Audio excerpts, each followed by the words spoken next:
দ্বিতীয় বর্ষ তথা তৃতীয় সেমিস্টারের আমার সকল ছাত্রছাত্রীকে এই অনলাইন ক্লাসে স্বাগতম জানাই।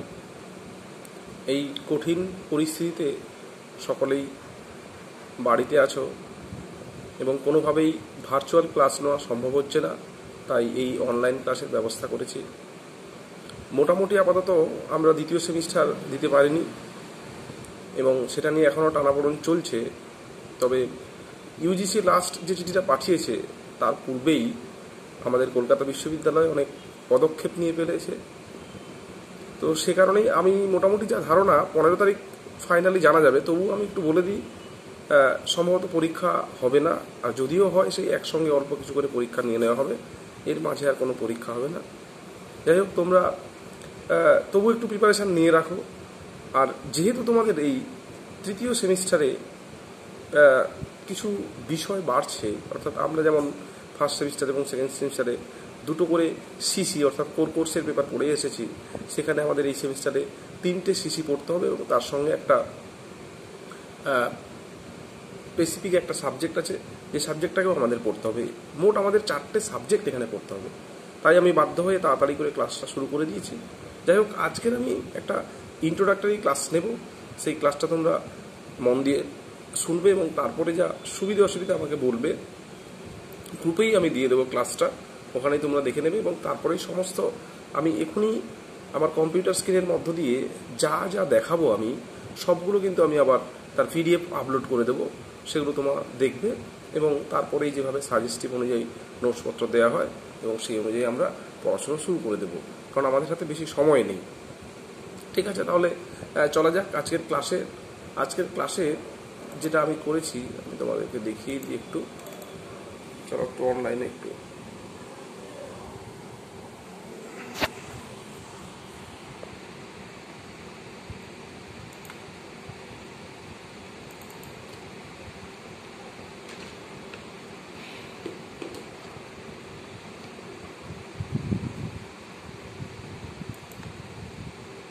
প্রথমে এই চার্টটা সবাই দেখো। আমরা যেহেতু প্রথম দ্বিতীয় সেমিস্টার হয়েছি, আমরা এই যে তৃতীয় সেমিস্টার দেখতে পাচ্ছ, তৃতীয় সেমিস্টারে এসে দেখো আমাদের এই যে ঘরগুলো আছে, এখানে যে কটা সাবজেক্ট আছে এগুলো কিন্তু আমাদের পড়তে হবে তৃতীয় সেমিস্টারে। প্রথমে আছে সিসি কোর কোর্স 5, 6, 7 3টে অনার্সের পেপার আমাদের পড়তে হবে, পঞ্চম, ষষ্ঠ এবং সপ্তম। জিই জেনারেল কোর্স, যার যেটা আছে জেনারেল কোর্সে জেনারেল সাবজেক্ট যার যেটা আছে, কারো পলিটিক্যাল সায়েন্স, কারো এডুকেশান, কারো ফিলোসফি, তাদের একটি করে পেপার এখানে পড়তে হবে, একটি পেপার পড়তে হবে এখানে, একটি। এবং তারপরে এসিসির এর একটা সাবজেক্ট এখানে পড়তে হবে 100 নম্বরের। টোটাল তাহলে অনার্সের 3টে, জিই জেনারেল একটা সাবজেক্ট এবং এসিসির একটা সাবজেক্ট, মোট 3টে সাবজেক্ট এখানে আমাদের পড়তে হবে। মোট 500 নম্বরের পরীক্ষা হবে, এখানে ক্রেডিট আছে 26। আশা করি এই বিষয়টা আমরা বুঝতে পেরেছি। এর আগে আমরা দুটো করে অনার্সে পড়েছি, এখানে একটা বেড়ে গেল। জেনারেল সাবজেক্ট ছিল, অন্যান্য সাবজেক্ট ইংলিশ, বাংলা টাংলা আমরা পড়েছি, কিন্তু এবারে এই সাবজেক্টটা কিন্তু আবার হিস্ট্রির ওপরে কী আছে কী না আছে আমি সেটা পরে বলে দিচ্ছি। তাহলে এই বিষয়টা আমরা বুঝতে পারলাম।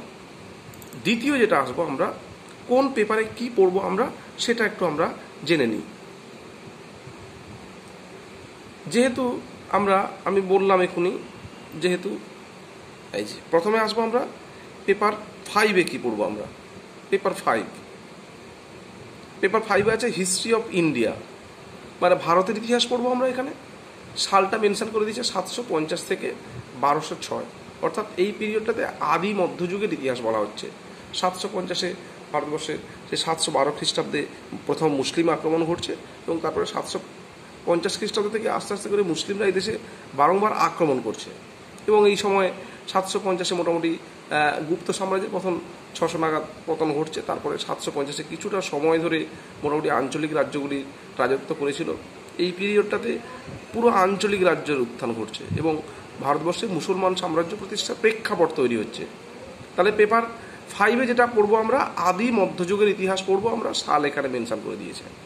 পেপার 6-এ পড়বো আমরা rise of the modern West, rise of the modern West. এখানে আধুনিক পাশ্চাত্যের উত্থান বা আধুনিক পশ্চিমের উত্থান, অর্থাৎ আমরা এখানে ইউরোপের ইতিহাস পড়ব। ইউরোপের ইতিহাসটা পড়বো আমরা, যেটা আমরা আগেই সিলেবাসে ছিল, ট্রান্সফরমেশন ইউরোপ বা রূপান্তরিত ইউরোপ। মধ্যযুগ থেকে কিভাবে আধুনিক যুগে ইউরোপের রূপান্তর ঘটছে তার ইতিহাসটা আমরা পড়ব পেপার 6-এ। এখানেও একটা সাল মোটামুটি মেনশন করা নেই এখানে, কিন্তু মোটামুটি আমরা ধরে রাখি যে পঞ্চদশ শতক থেকে সপ্তদশ শতক পর্যন্ত এই পিরিয়ডের ইতিহাস আমরা পড়ব। সিসি 7 একইভাবে সিসি 7 কি আছে? সিসি 7 আছে হিস্ট্রি অফ ইন্ডিয়া। এখানে হিস্ট্রি অফ ইন্ডিয়া আছে, সিসি 7 আছে হিস্ট্রি অফ ইন্ডিয়া। এখানেও সাল মেনশন করা আছে 1206 থেকে 1526, অর্থাৎ এই পিরিয়ডটাতে সুলতানি যুগের ইতিহাস আছে এখানে। 1206 খ্রিস্টাব্দে কুতুবুদ্দিন আইবক কর্তৃক যে সুলতানি সাম্রাজ্যের প্রতিষ্ঠা করছে, এবং 1526-এ সেই পানিপথের প্রথম যুদ্ধ পর্যন্ত, বাবরের মুঘল সাম্রাজ্য প্রতিষ্ঠার আগে পর্যন্ত এই ইতিহাসটা আমরা পড়ব। তাহলে আমরা দেখছি পুরো সুলতানি পিরিয়ডে যে 5টা রাজবংশ ছিল, দাস বংশ, খিলজি বংশ, তুগলক বংশ, সৈয়দ বংশ, লোদি বংশ, এই 5টা রাজবংশের ইতিহাস এখানে আমরা পড়ব। তাহলে এই 3টে অনার্সের পেপার আমরা পড়ব। আর একটা আছে এসিসি। এসিসি সম্পর্কে আমি একটু বিস্তারিত পরে যাচ্ছি আমরা। তাহলে প্রথমে আমরা এই 3টে সাবজেক্টের সিলেবাস কি আছে সেটা আমরা একটুখানি দেখে নিই আমরা, তারপরে আমরা পুরো ডিটেলসে আমরা চলে যাব।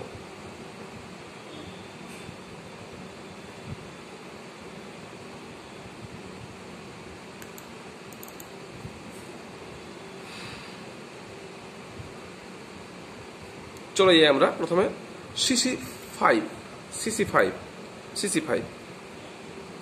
5-এ প্রথমে যেটা আছে স্টাডিং ইন আর্লি মিডিয়েভাল ইন্ডিয়া, অর্থাৎ আদি মধ্যযুগের ইতিহাসের প্রথম পর্ব এখানে আমরা পড়াশোনা করব। এখানে যে বিষয়গুলো আছে আমি সব বাংলা করে দিয়েছি, বাংলাটাও আমি গ্রুপে দিয়ে দেবো, বাংলাটাও তোমরা দেখে নেবে। এখানে যেটা আছে historical geographical sources, texts, epigraphy and numismatic data, debates in Indian feudalism, rise of Rajput and the nature of the state. তাহলে এখানে আদি মধ্যযুগের রচনার ইতিহাস কি কি আছে, আদি মধ্যযুগের ইতিহাস রচনার জন্য কি কি উপাদান আমরা ব্যবহার করেছি, এখানে টেক্সট, এপিগ্রাফি, নিউমেরিস্টিক ডাটা, ডিবেট তার সংক্রান্ত বিতর্ক, ডিবেট অন ইন্ডিয়ান ফিউডালিজম ভারতীয় সামন্ততন্ত্র সম্পর্কে বিতর্ক, রাইজ অফ রাজপুত জাতির উত্থান, এবং নেচার ইন দ্য স্টেট মানে রাষ্ট্রের প্রকৃতি কী ছিল এইখানে পড়বো আমরা এখানে। দ্বিতীয়তে আছে পলিটিক্যাল স্ট্রাকচার, অর্থাৎ রাজনৈতিক গঠন বা পুনর্গঠন বলা হচ্ছে এখানে। এখানে আমরা পড়েছি, আগে যেগুলো পড়িনি তারপরেই পড়তে হবে আমাদের এখানে ইভলিউশন অফ পলিটিক্যাল স্ট্রাকচার, অর্থাৎ রাজনৈতিক পুনর্গঠনের নির্দেশ। এখানে রাষ্ট্রকূট, পাল, প্রতিহার, রাজপুত অ্যান্ড চোল, অর্থাৎ এখানে আমরা যেটা পড়বো রাষ্ট্রকূটদের রাজবংশের ইতিহাস পড়ব, পাল, প্রতিহার এবং রাজপুতদের ইতিহাসটা আমরা এখানে পড়বো আমরা। পরে যেটা আছে legitimization of kingship, Brahmans and temples, royal genealogy and rituals. এখানে এই যে ব্রাহ্মণ্যবাদ, মন্দির, এইগুলো আমরা পড়বো এখানে, পুরো ধর্মীয় ব্যাপার এইখানটায় আছে, এই ইউনিটটাতে আছে। পরে যেটা আছে আরব কনকুইস্ট অফ সিন্ধ, আরবদের সিন্ধু বিজয় আছে এখানে। Nature and impact of the new set of Islamic দেওয়ান, এটাতে আছে। Case of consequence of early Turki invention, Mohammad of Ghazni, Shahabuddin Ghur. এখানে আমরা এই মোহাম্মদ গজনির সুলতান মাহমুদের ভারত আক্রমণ, তারপরে আমরা ঘুর রাজ্যের উত্থান এবং তারা কী করে ভারতবর্ষে আস্তে আস্তে করে আসছে এখানে সেটা আমরা পড়ব। পরে যেটা আছে administrative agrarian structure and social changes. Agrarian structure মানে কৃষি সংক্রান্ত কাঠামো এবং সামাজিক ক্ষেত্রে কী কী পরিবর্তন ঘটছে। এখানে এগ্রিকালচার এক্সপেনশন, ক্রপস মানে কী কী শস্য উৎপাদন হতো এই আদি মধ্যযুগে, ল্যান্ড লর্ডস অ্যান্ড পেজান্টস অর্থাৎ এখানে ভূসম্পত্তির মালিক এবং সেখানে কৃষক। তারপরে যেটা আছে proliferations of caste, status of untouchability অর্থাৎ এখানে জাতি, আদি মধ্যযুগে জাতি, বর্ণটর্ণ এগুলো সম্পর্কে আলোচনা করা হয়েছে। Tribe as a peasant and their place in varna order, বর্ণের ব্যবস্থা, আদি মধ্যযুগে বর্ণ জাতির ব্যবস্থাটা এগুলো আলোচনা করা হয়েছে। ট্রেড অ্যান্ড কমার্স, এখানে আদি মধ্যযুগের বাণিজ্য, ব্যবসা, শিল্প প্রত্যেকটা জিনিস এখানে দেওয়া আছে, দেখো এইখানে আছে। পাশের দিকে আছে রিলিজিয়ান অ্যান্ড কালচারাল ডেভেলপমেন্টস, ধর্ম এবং সংস্কৃতি। এখানে ভক্তি আমরা জানি, ভক্তি, তন্ত্রবাদ, Puranic tradition, Buddhism and Jainism, popular religious cults, এইগুলো আমাদের পড়তে হবে। তারপরে আছে ইসলামিক ইন্টেলেকচুয়াল ট্র্যাডিশন, অর্থাৎ এখানে আমরা পুরো আদি মধ্যযুগের সামাজিক, অর্থনৈতিক এবং রাজনৈতিক ইতিহাসটা এই আমরা সিসি 5-এ আমরা পড়বো। আমরা বোঝা গেল মোটামুটি। এরপরে চলে যাই আমরা সিসি 6-এ আমরা চলে যাই, rise of the modern West. Rise of the modern West প্রথমেই শুরু হয়েছে যেটা transition debate on transformation from feudalism two capitalism, problem and it's theory. অর্থাৎ আমরা মধ্যযুগের ইউরোপের শুরুতেই যে ডিবেটটা আছে, অর্থাৎ সামন্ততন্ত্র সংক্রান্ত বিতর্ক, সেই সামন্ততন্ত্রের পতন কেন ঘটেছিল, আদপে সামন্ততন্ত্র ছিল কিনা, কাকে সামন্ততন্ত্র বলা হয়, ম্যানর কাকে বলা হয়, এইগুলো নিয়ে আমাদের যে ডিবেটটা আছে সেইটা আমরা পড়ব। পরে আছে the exploration of the new world motive, নতুন নতুন বিশ্বের আবির্ভাব। এখানে মূলত এই যে পর্তুগাল এবং স্পেনের উত্থানকে দিয়েছে আমরা। নতুন নতুন আবিষ্কারের পর যে স্পেন আবিষ্কার হচ্ছে, পর্তুগিজ এবং স্পেন, মূলত এই দেশের নাবিকরা যে সারা বিশ্বে দাপিয়ে বেড়াচ্ছে এবং তারা যে নতুন নতুন দ্বীপ আবিষ্কার করছে, এই পিরিয়ডটাতে আলোচনা করা হয়েছে। তারপরে যেটা আছে renaissance, renaissance its social roots, renaissance its social roots, রেনেসাঁসের সামাজিক প্রভাব, রেনেসাঁস হিউম্যানিজম, মানবতাবাদ, rediscovery of classics, Italian renaissance. এইখানে হচ্ছে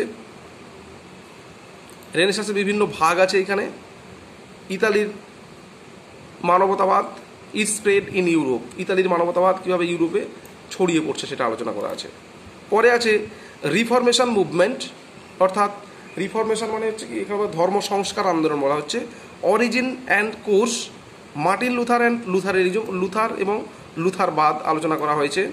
জন কেলভিন অ্যান্ড কেলভিনিজম বা কেলভিনবাদ, জন কেলভিন এবং কেলভিনবাদের কথা বলা হয়েছে। র্যাডিক্যাল রিফরমেশন, এখানে হচ্ছে উগ্র ধর্ম সংস্কারবাদী আন্দোলন। অ্যানাব্যাপটিস্ট অ্যান্ড হিউগ্যান্টস, এদের কথা আলোচনা করা হয়েছে। English reformation and its role of the state, এখানে হচ্ছে ইংল্যান্ডের ধর্ম সংস্কার আন্দোলন এবং সেক্ষেত্রে রাষ্ট্রের কী ভূমিকা ছিল।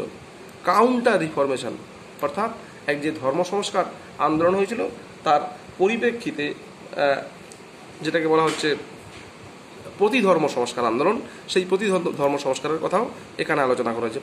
5-এ যেটা আছে ইকোনমিক ডেভেলপমেন্ট, অর্থনৈতিক উন্নতি।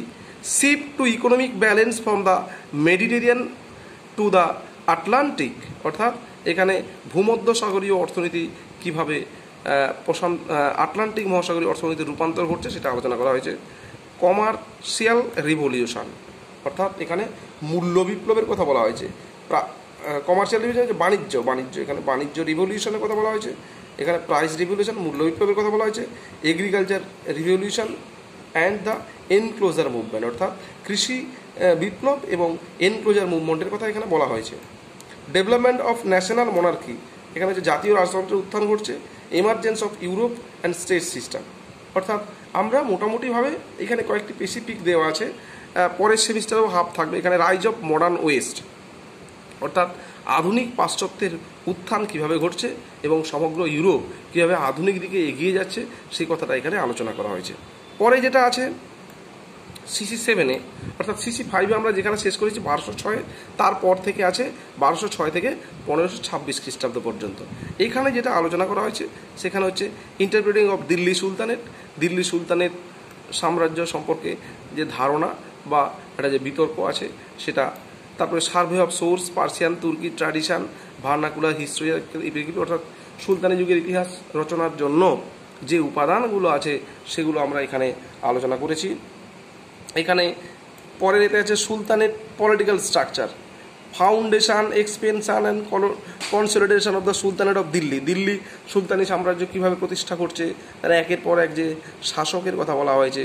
যেমন আমরা যদি যাই কুতুবুদ্দিন আইবক, ইলতুৎমিশ, রিজিয়া, গিয়াসউদ্দিন বলবন, এখানে আলাউদ্দিন খলজি, জালালউদ্দিন খলজি, মোহাম্মদ বিন তুগলক, ফিরোজ শাহ তুগলক পর্যন্ত যে সমস্ত যে শাসকগণ শাসন করে গেছেন তাদের কথা আলোচনা করা হয়েছে। পুরো একদম 5টা রাজবংশ, এখানে সৈয়দ বংশ, নদী বংশ সকলের কথা আলোচনা করা হয়েছে।